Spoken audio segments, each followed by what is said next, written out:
Alright guys, and for my last screencast for the moving media, I decided to use Animoto. The reason I chose this is because in my last screencast I talked about how important the uses of images are in the history classroom. And in that screencast I talked about how I could put an image on like a PowerPoint, but sometimes you need multiple images to teach the same topic, show different perspectives, or even just the different parts of each event. So I checked out Animoto, and you could create slideshows, which could be really important. You could create um, like an array of images to show to the students. One good use that I thought of that I definitely want to use this for is I could like create my own like virtual field trip. Depending on the budget situation at your schools, you might not have enough money to like bring students down to like Washington DC and experience everything. So like I could take images from online or ones I've taken myself and create like a little virtual field trip for them. It could be fun and interesting for the students. It could engage them. So that's what I wanted to do. So first thing when I got to Animoto, I had to create an account. It is a like you have to pay for it. There was a free trial, so I just did the free trial. It's for 2 weeks.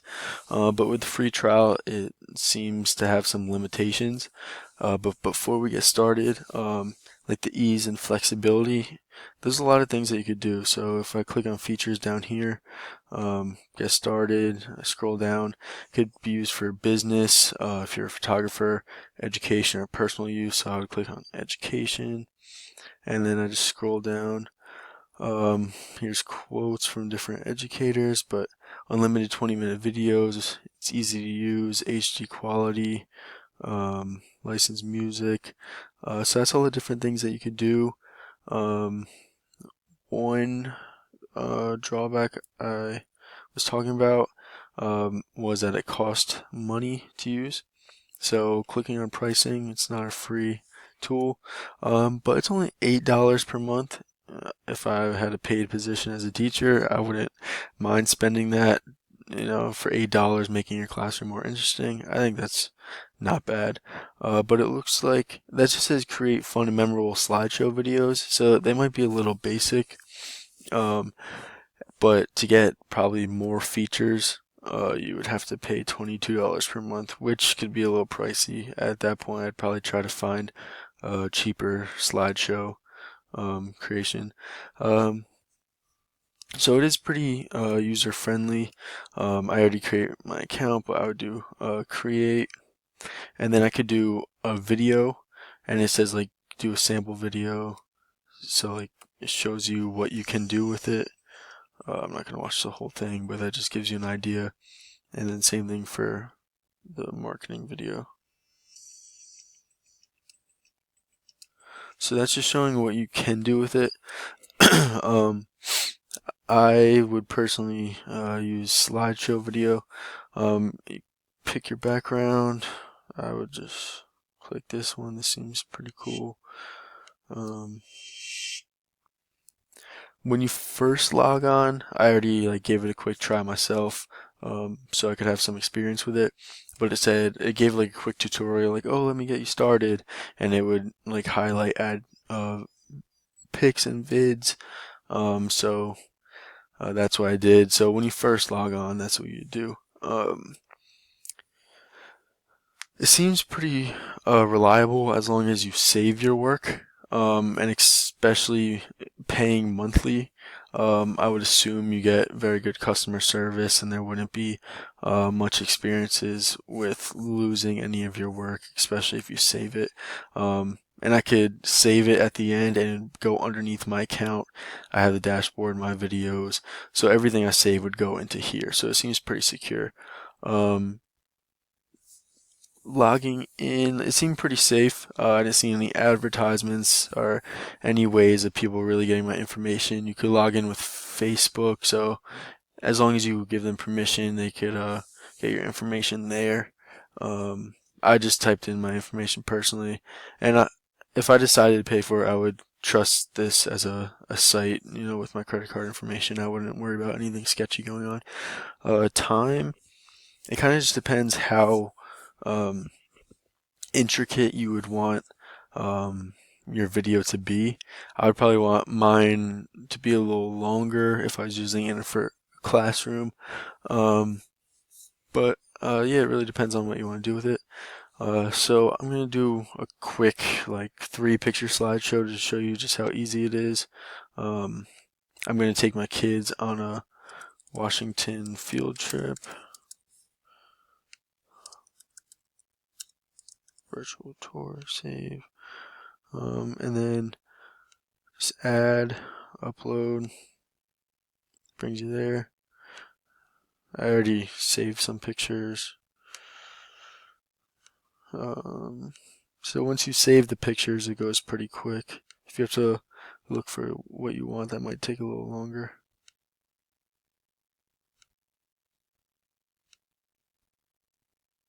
And then I could create text.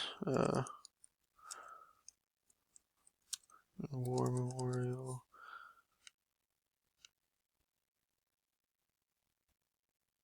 Put that there. Lincoln Memorial.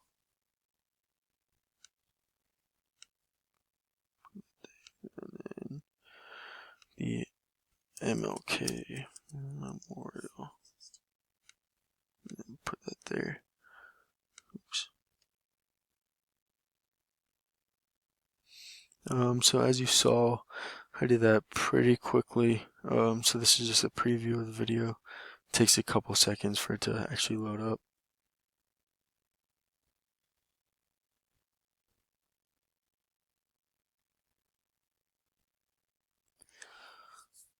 So once it's ready, it will just play for you. So I would just play this for the students.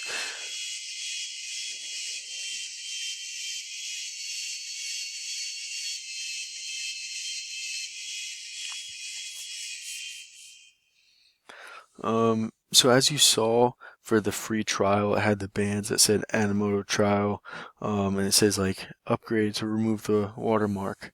So there's some drawbacks just by having the free trial, and it moved pretty quick throughout the slideshow, so it's probably difficult for the students to actually see and absorb all the information. But after you do it, you'd either do produce or you could do continue editing. I forgot to mention you could change the song. There's a whole bunch of songs you could do popular for education. Because when I logged in, I told them I was using it for education. And you could like preview the different songs. But overall, best use, like I said, virtual field trip would be awesome to show the students. My experience, it seemed pretty easy, but also I would need to see if I could slow down the video or pause it and like zoom in on the pictures to show like the students the different aspects of each memorial if I was doing it. So mainly, I would recommend it. If you're willing to pay, basically, it's not a bad slideshow tool. As you saw, it was easy to use. It had cool effects that would probably grab the student's attention, but it can be a little pricey depending what you want to do. And I feel like finding all the different effects that you would want could be a little time consuming. So I would recommend it if you're willing to put in the effort. If not, I'd probably try to look for another tool. But thank you for listening.